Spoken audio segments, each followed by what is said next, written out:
I've got to admit that even though I wrote 3 college essays, got into college, went to college, got my graduate degree in English, and taught English for many years, I never really understood the college essay until a year ago, when I listened to a workshop on this very podcast given by 2 high school college counselors and 2 experienced university admissions officers. Did you catch that episode? It was episode 160. Sure, I knew that the essay was a chance for kids to show off their writing skills and share about themselves. I knew that specific, vivid examples and clear writing were important, but I didn't really understand the one message that came through in all caps from that workshop, that students should write about what they actually care about.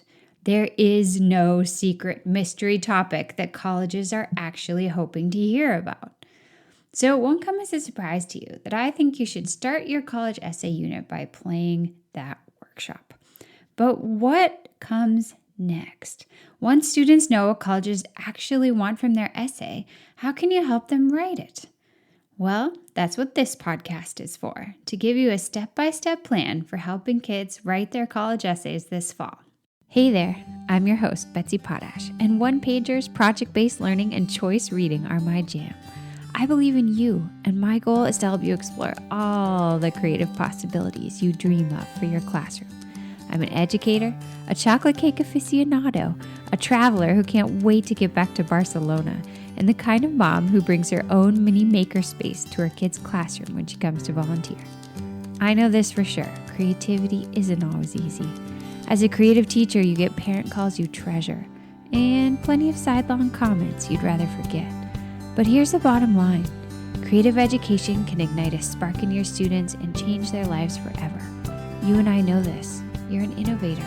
And while it's sometimes hard, it's so worth it. So let's explore the world of creative education together.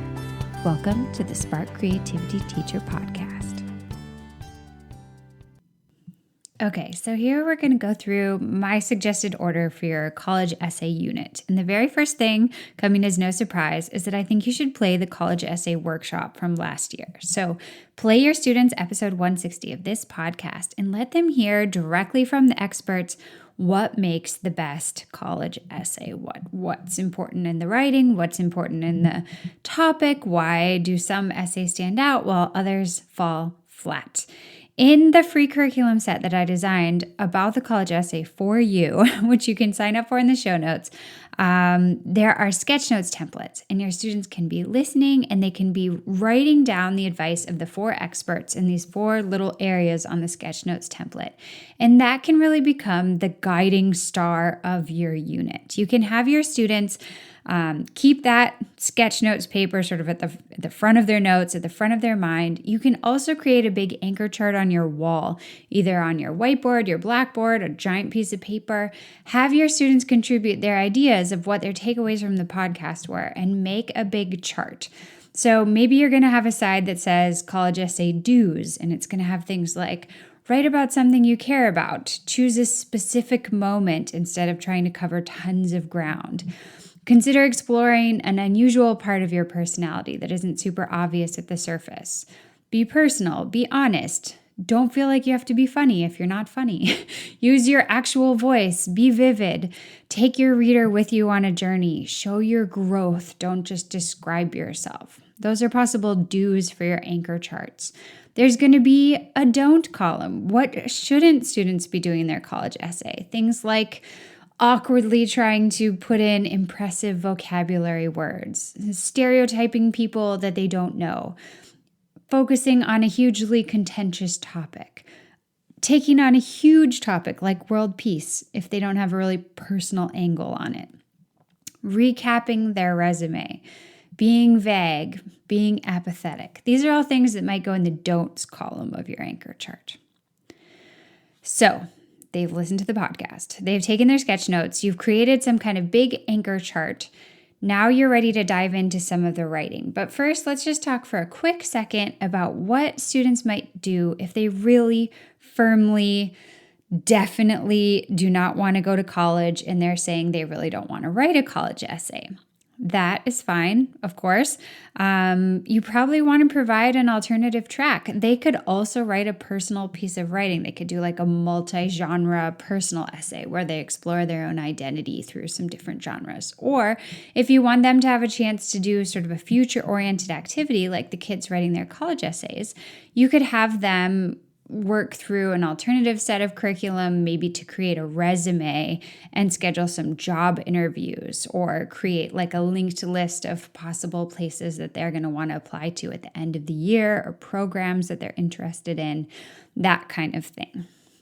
Okay, we're not going to go way deep into that today because we're working on this college essay unit, but I just wanted to mention that because it's an important thing to keep in mind. Okay, one of the first activities after you've sort of gotten your core anchor chart done is, in my opinion, to look at some mentor texts related to the college essay. Now, you may have amazing college essays past that you can trot out for this activity, and that's fantastic. If you have like a hall of fame of college essays in your room from the last decade, and you can let students read examples of really quality essays, or if you can find some from your college counselor or online, that's one great angle on the mentor text. Another option is to choose different kinds of personal writing and personal essays from around the internet, and let students apply some of the questions of the college essay to these pieces. So I am linking some examples on the blog post over at nowsparkcreativity.com that I like. One is a kind of time-lapse video called Enrich that's about something very personal, like a personal piece of a girl's family heritage, and she speaks the essay instead of having it in writing in front of students, but they can watch the video and hear her voice and consider some key questions of personal writing, like, do they feel like they got to know her better through her writing? How does she bring this concept of Enrich to life through her writing and video? What does it mean that she included dialogue in a piece of personal writing, and what effect did it have? How did she express herself, and would they be interested in meeting her, knowing her more based on this piece? Questions like that can help them start to see, okay, this piece of writing really is revealing something personal. It really is showing who this person is. It's making me interested in this person. You could also provide a mentor text that did the opposite, right? You could provide bad mentor texts, except they won't be mentor texts. They'll be just the opposite, right? And you can have students pick them apart and say, why is this paragraph bad? Like what's missing here? How does this essay actually turn you off and make you not want to get to know the narrator better, right? Another interesting place to look for mentor texts if you don't have college essays ready to go is in the online collection of Humans of New York. There are so many pieces of personal writing in there. And I'm going to link another one in the blog post that's from a pediatric oncologist reflecting on his career and life and kids he's met. And it's a pretty amazing piece to show his evolution, to talk about different ways of opening and closing a piece. I think there are so many different ways you can work in mentor text to help students see the possibilities of a piece of personal writing. So that's my suggestion for your sort of first big activity in your unit. Look at some personal writing, good and bad, and pick it apart a little bit with your students. Next up is maybe one of the hardest things about college essays, and that's brainstorming topics. This can feel so overwhelming. I honestly can still remember the feeling my senior year. I remember being in my bedroom with the green carpeting and the pictures of tennis players all over the wall, and just thinking, like, how am I going to tell them about myself?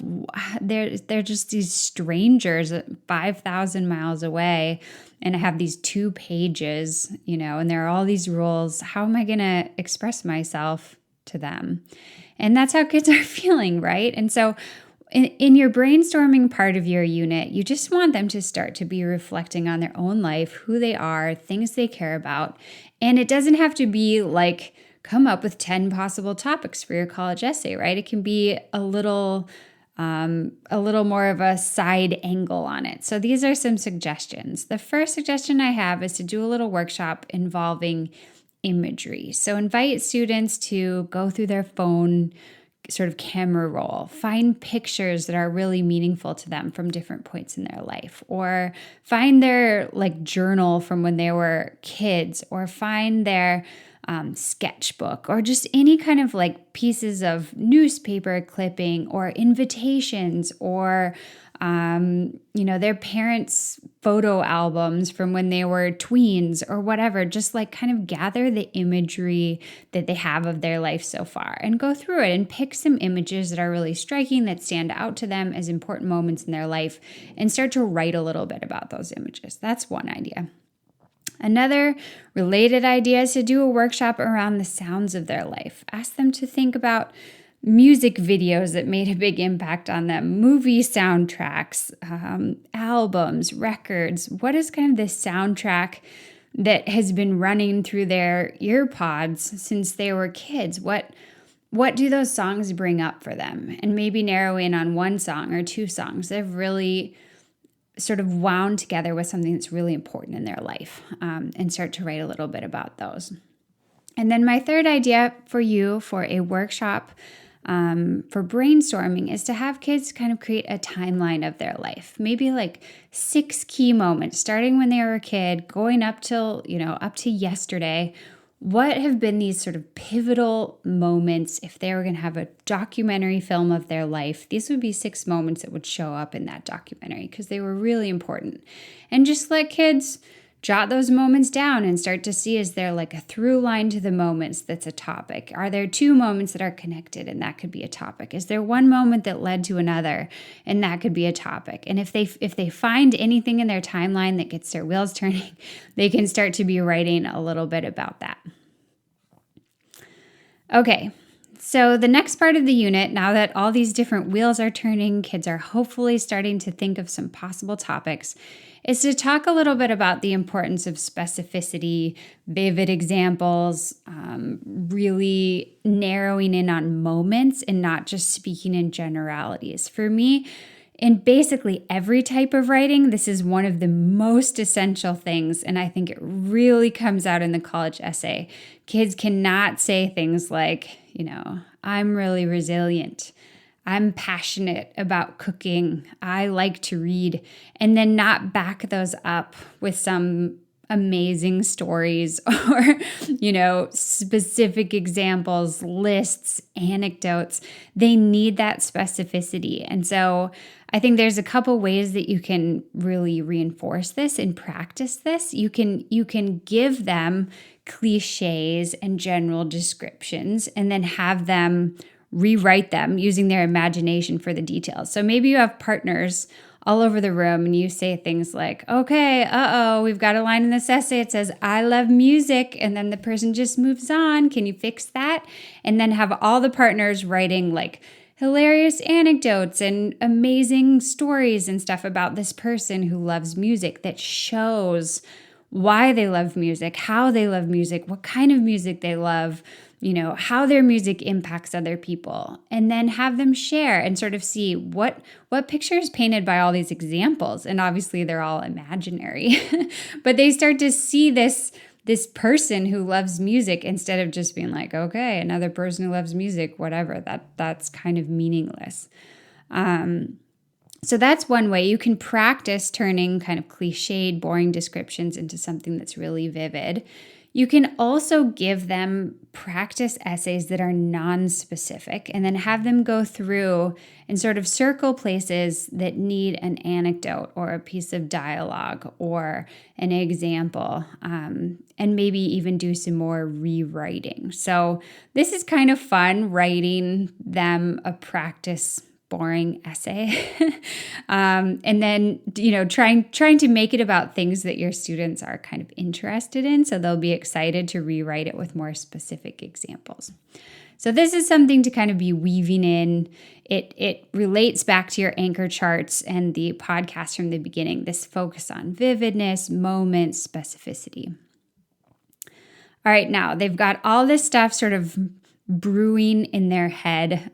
This is what Eileen Landay of Brown University calls thick air, and I always love this concept of hers in arts integration, that when you've done many activities, come at something from many different creative angles, you've got this thick air that's like ready to kind of be mined for some creative endeavor. And so now maybe our students are starting to get ready to draft. They're ready to start writing about moments that relate to their topics. They're ready to put down stories, dialogue, memories, sensory details, just all these different possibilities are swirling around in their head. So if they've got their topic, you can have them start to explore. You can have them explore in similar ways that you did with the workshops. You can have them kind of collect some imagery related to their topic, collect some songs related to their topic, create sort of a timeline of their recent history in relationship to that topic. How have they evolved or changed? There are a lot of ways to come at this, but you just want to be doing a lot of different small writing assignments to get them producing content on the topic. That's my idea for drafting, that they are creating lots of bits and pieces that become a portfolio they can mine for an actual draft. And then they can start to outline the piece. Okay, I'm going to use this anecdote as my opening. I'm going to talk about this part of my timeline as my first and second paragraph. I'm going to weave in this song as my fifth paragraph. I'm going to close with this hilarious moment from 7th grade or whatever. And they now have to do some work themselves, the drafting work. But that's not the end. The next part of your unit that I want to suggest is to do a peer editing day and also a self-editing day. And I'm not exactly sure which order I'd do it. I think I would do the self-editing first, and I would make a checklist that directly corresponded back to the anchor chart. And actually, there is a self-editing checklist that directly corresponds to my version of the anchor chart in your free curriculum set for today, if you want to use that. And then for the peer editing, it's really similar. You want to be asking these same questions that have come from the very beginning from those college experts. Are students writing in their own voice? Are they avoiding making their essay about their resume? Are they being specific?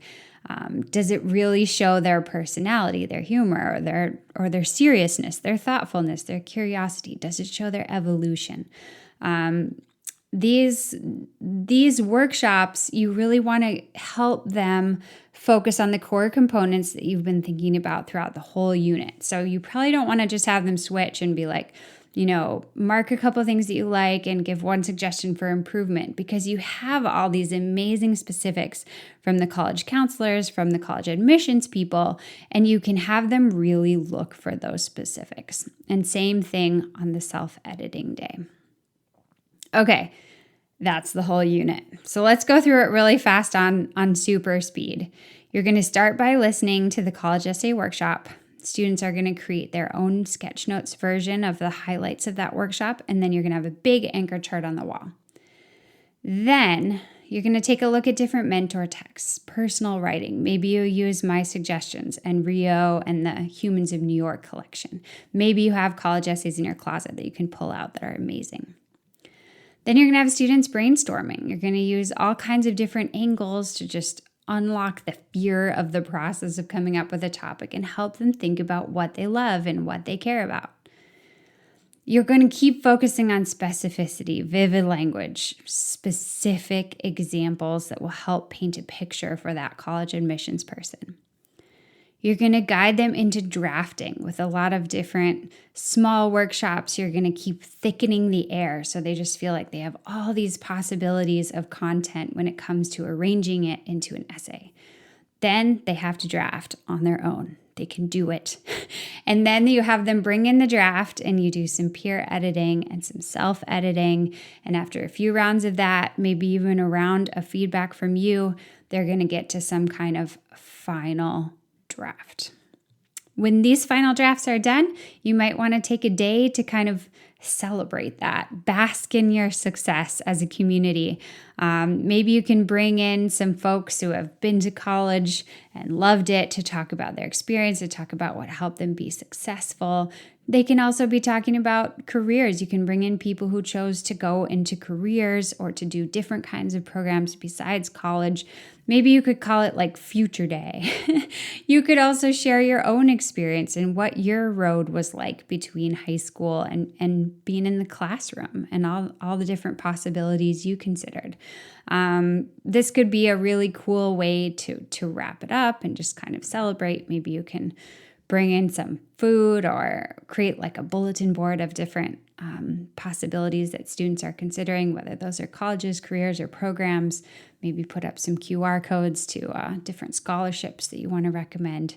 Just a celebration, however you want to do it.